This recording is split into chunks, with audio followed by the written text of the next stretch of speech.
Henry, Gordon and James were shut up for several days.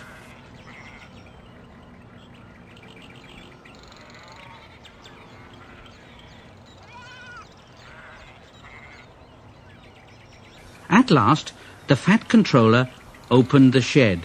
Ah, now then, I hope you're sorry and understand you're not so important after all. Thomas, Edward and Percy have worked the line very nicely. Now they need a change, and I will let you out if you promise to be good. Now, will you? Yes, sir. We will. Yes, sir, we will. Yes, sir. We will. That's right. But please remember, this no shunting nonsense must stop. And the Fat Controller told Edward, Thomas and Percy that they could go and play on the branch line for a few days.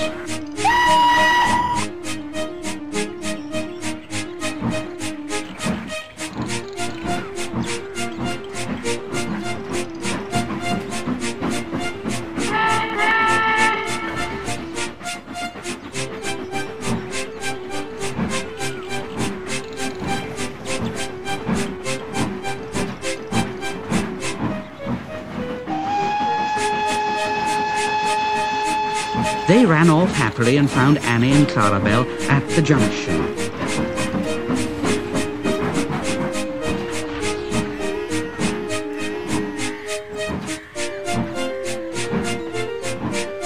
The two coaches were so pleased to see Thomas again, and he took them out for a run at once.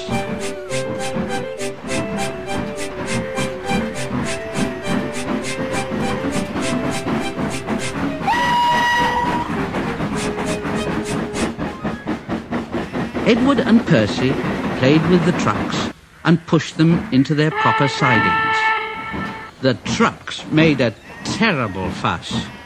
They went, oh, oh, oh, oh, oh, oh, oh, oh, oh, oh, stop, stop, stop, stop, stop, stop, stop. But the two engines laughed.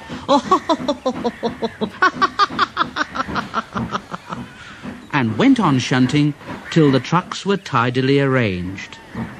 Next, Edward took some empty trucks to the quarry, and Percy was left alone. Percy didn't mind that a bit. He liked watching trains and being cheeky to the engines. He would make noises at them as they went by. Gordon, Henry and James got very cross. After a while, he took some trucks over the main line to another siding.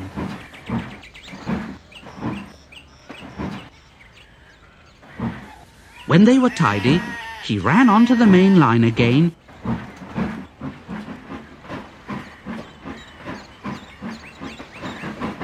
and waited for the signalman to set the points so that he could cross back to the yard.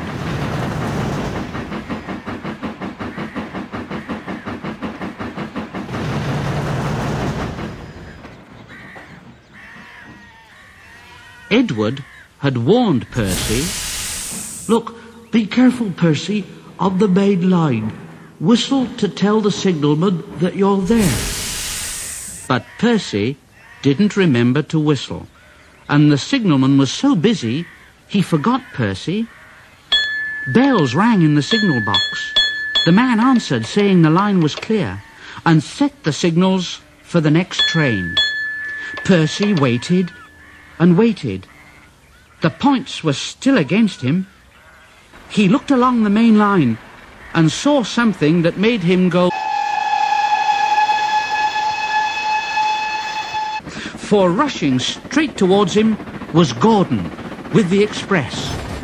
His driver shut off steam and applied the brakes. Percy's driver turned on full steam. Back, Percy, back!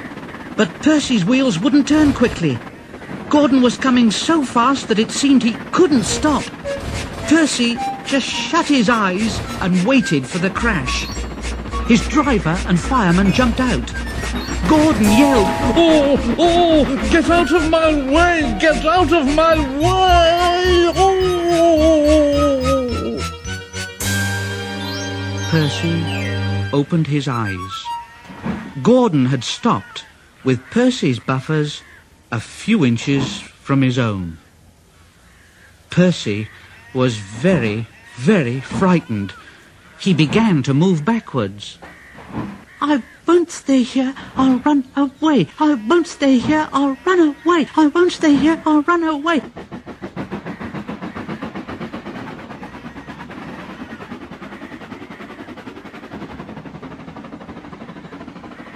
He was soon clear of the station and running as fast as he could.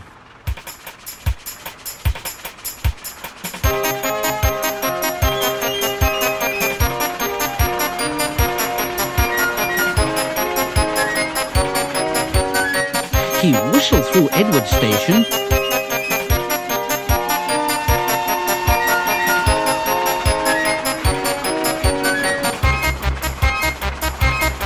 and he ran right up Gordon's Hill without stopping.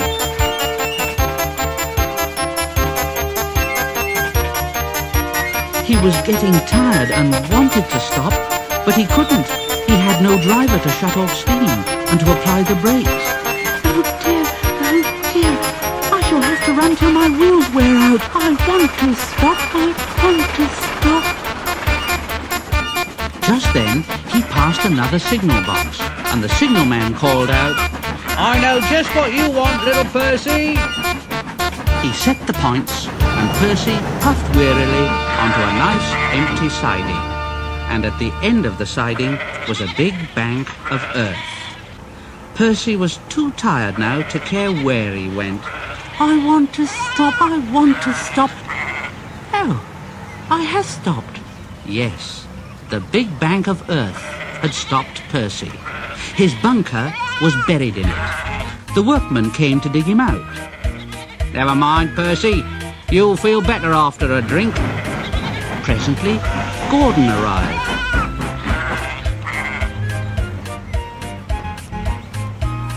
Oh, well done, Percy. You know, you started so quickly that you stopped a nasty accident. Oh, I'm sorry I was cheeky, Gordon. You were clever to stop.